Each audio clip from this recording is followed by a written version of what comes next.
Joanne Simon, and I'm running for Brooklyn Borough President. Okay. And why did you decide to take the leap from Assembly to Borough President? A couple of reasons. One is obviously it's an open seat because of term limits. And so the borough president was running for mayor. So it's an open seat. The other thing, of course, so that's the timing of it, right? But it's an opportunity for me to return to my grassroots, right? To my roots of being involved with community, which are many of the issues that are either charter mandated or within the purview of the borough presidency. And so I wanted to get back to the work that had gotten me started. And the borough president affords an ability to do that and to do it on a broader scale. Right. So give us an idea of your background. Well, I moved to Brooklyn in 1981 to get my doctorate in clinical psychology at Long Island University. And I realized shortly thereafter that it wasn't the right program for me.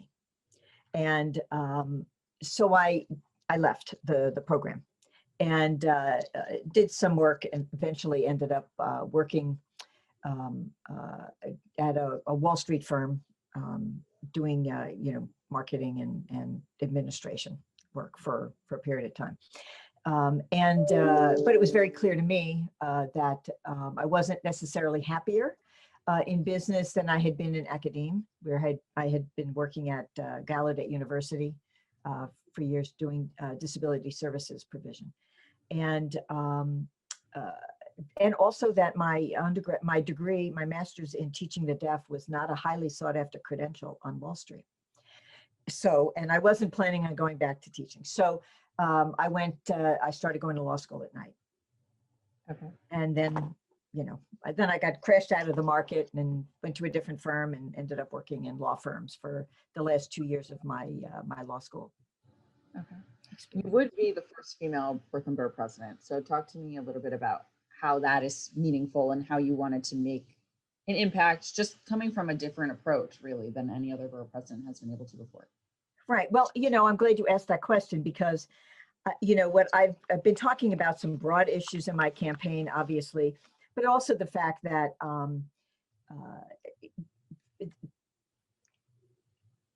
all issues are women's issues, but when you characterize them as women's issues, they are seen as less important.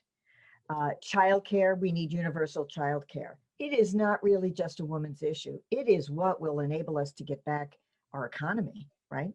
The workforce is damaged if we don't have a universal childcare. The New York Times had a headline about 2 months ago, a month and a half ago, saying that women are going to sustain lasting setbacks because of the pandemic, right? That is a consequence. And so I think we have to really work hard to make sure that women do not suffer a lasting setback.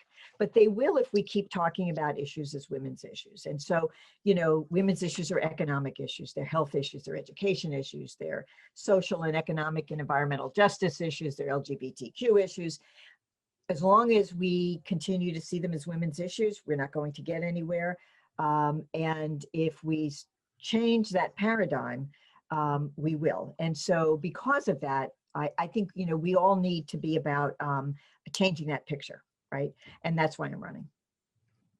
There's also a huge disparity, and I know you know this, between hospitals across New York City, but Brooklyn specifically has fared realistically horribly in some hospitals for the pandemic, without supplies, really not enough staff on hand to help the amount of patients that are coming in. So going forward, hopefully we don't have another pandemic, but how do you see us getting out of this crisis, this healthcare crisis, and just making sure that we're prepared for anything that comes next? Well, clearly we have to have a better coordinated approach. And, the issue about lack of staffing, we've been more impacted than some other places, but clearly that's an issue that's becoming an issue even around the country, right? One of the things that I think was damaging, and I was saying this all the time to the governor's office, we lost Long Island College Hospital. And that was a state decision. And it was based on believing they didn't need X number of beds and essentially consolidating hospitals, right? But in fact, Long Island College Hospital served my community, it served Red Hook. It was a convenient and a good hospital, and people fought for Long Island College Hospital. We lost that hospital, but boy, did we need that hospital, right? During the pandemic. So what happens is we have fewer hospitals. They've been consolidated in terms of their management. And we also need to find a way, and I'm a lawyer, so I understand this, where the hospitals did not have enough PPE, right? And there was a shortage, a real shortage. They couldn't say that they had a shortage, because if they said they had a shortage, it would be an admission of liability. And that is a real issue that we need to address. So we need to address the supply chain issue so that never happens again. And we need to find a way that hospitals and nursing homes, for example, are responsible for their malpractice where it occurs, but that they aren't so fearful of admitting that they don't have enough PPE because nobody can get it, right? So we have to find a way to sort of change that conversation. And I'm not sure what the answer to that is, but it is a conversation I think we need to have. It's interesting too, because you are, as far as I'm recalling, the only candidate that's coming from Albany, essentially. I know you have roots in Bourne Hill, but you have those ties that could help push the agenda of things that are happening in Brooklyn. Do you think that puts you at an advantage to have that almost direct line to, I mean, we've been dealing with governor-mayor conflict for years now. I know we're going to have a new mayor, but how do you see that as being an advantage to you? Well, one thing is, I have been working on these issues from a state legislative perspective, right? And I do have relationships in Albany. And I do have colleagues, who are, terrific leaders in this area, and have good relationships with them. So I feel that I can pick up the phone and talk to people who will be honest with me about the situation, about what the political situation is, so that I can advocate better for Brooklyn and for Brooklynites. Turning a little bit to talking about the NYPD and repeal 50A, I know you voted in favor of that. But how do you plan on, obviously, police unions and many cops are not in favor of repealing 50A. So how do you plan on coming into Brooklyn, where there is such a high crime rate, and trying to create synergy between the people that need to be protected and the people doing the protecting? The problem with 50A is that it was abused, right? What was originally the intent would have a certain limited information would be kept from the records, in part because people can file improper claims against police officers, and there's also potentially a safety factor. However, it kind of took on a life of its own and became a way that there was not accountability. So we need accountability, and I think that if you talk to police, honestly, they do believe in accountability, right? You can't lead a police force unless you are having accountability. The problem is everything has become very politicized and very oppositional. And that has been a trend over the last couple of decades, but it's really gotten to a pitch point in more recent years.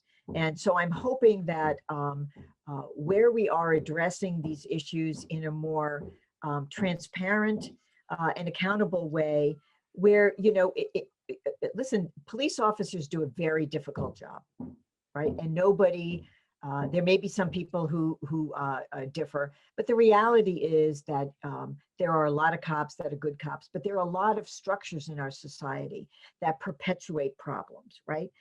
As a woman, I see that. There's so much hierarchy. There are aspects of policing, and this is not just the NYPD by any shades of the imagination. It is essentially paramilitary in its design, and that paramilitary in its design is a very male hierarchical structure. And so, let's face it, we have a huge issue with systemic racism in this country in the structure of our organizations alone. So whether someone personally is racist or not, they're working in an environment that was set up in a certain way. So I think we need to fundamentally look at some of our structures and see how we can reform them, but also increase our communication, right? Have worked with the cops in and around my area for many years and have good relationships with the police department because in fact people do need policing and people do want the public protection aspect of policing. But we also know that like anything else, it can go awry. And what we need to do is set up our systems to better protect the community from when those kinds of situations occur, when they go awry. You know, police can be very good allies, for example, in gun violence prevention efforts, because police don't want gun violence on the streets, Right. any more than the community does. Jumping off of that a little bit, Yeah. Your district is one of the more affluent districts of Brooklyn. So trying to connect with those people that are in areas that have higher level of crime, that have a higher need for education reform and for public programming. Do you have any particular top button issues or top list of priorities that you want to do to connect with the people that aren't in your district now? Well, I think that, having done coalition work really throughout Western Brooklyn, with all communities from the Verrazano on up to Dumbo, right? And then some. Communities have different issues on the ground. Fundamentally, what people want is to be respected and listened to. They want to know that there's someone they can go to talk about their issues. They want to know it's somebody who will take them seriously and address them. In reality, most people want the same thing.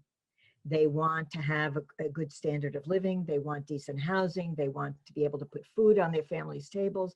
They want an education system that educates their children. These are things that are true for all communities. And so I think that the way I have worked with communities in the past, I will continue. And because I've had that experience, I come at the borough presidency from having primarily a community background, as opposed to, for example, a political background.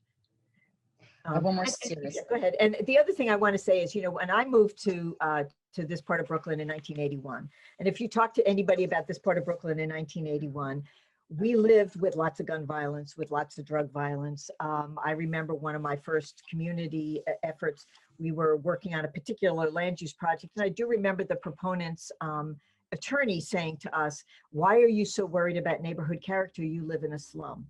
And that was in the early 90s in Boerum Hill. So the reality is that this neighborhood is wealthier now, but it certainly wasn't when I first moved here. And I do understand, people's lives, I think, perhaps better than some people might realize. Right. People are very quick to forget things.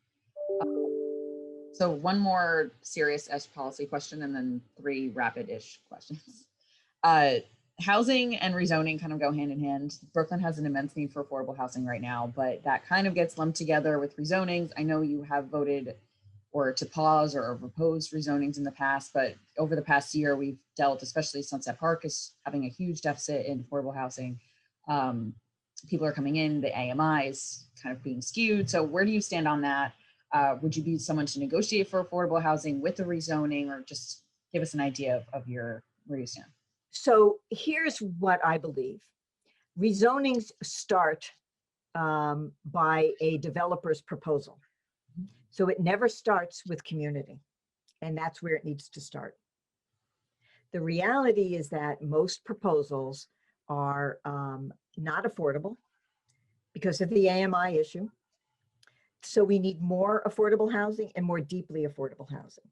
The reason I have been concerned about a number of proposals is that they were increasing density by 2 and 3 times. And it would be, for the most part, all they have to do under mandatory inclusionary housing is 20% affordable. That means you're building 80% luxury. And that changes the entire area and leads to displacement. And that affordability level isn't as affordable for the people who need it. We've seen that repeatedly. Now, in Sunset Park, for example, Industry City was, a big rezone, but it was not supposed to be housing. That was never about affordable housing. It may have been perceived that way by some people, but it was supposed to be a commercial project, right? So there was that. There have been other rezonings where the developer comes in and wants 3 or 4 times the FAR that is available. And so, but the give back is not enough for community, for it to be sustainable by community without ending up with massive displacement. And so those are my concerns. I think we need to do more to build more affordable housing, more deeply affordable housing, and more supportive housing, right? Because we're not going to get out of this homelessness crisis unless we start providing and preserving the affordable housing we have. So, you know, fighting to preserve rent stabilization and rent regulated housing and improve that housing and to keep the affordable housing that we have, even if it's unregulated, is also a very important piece of that puzzle.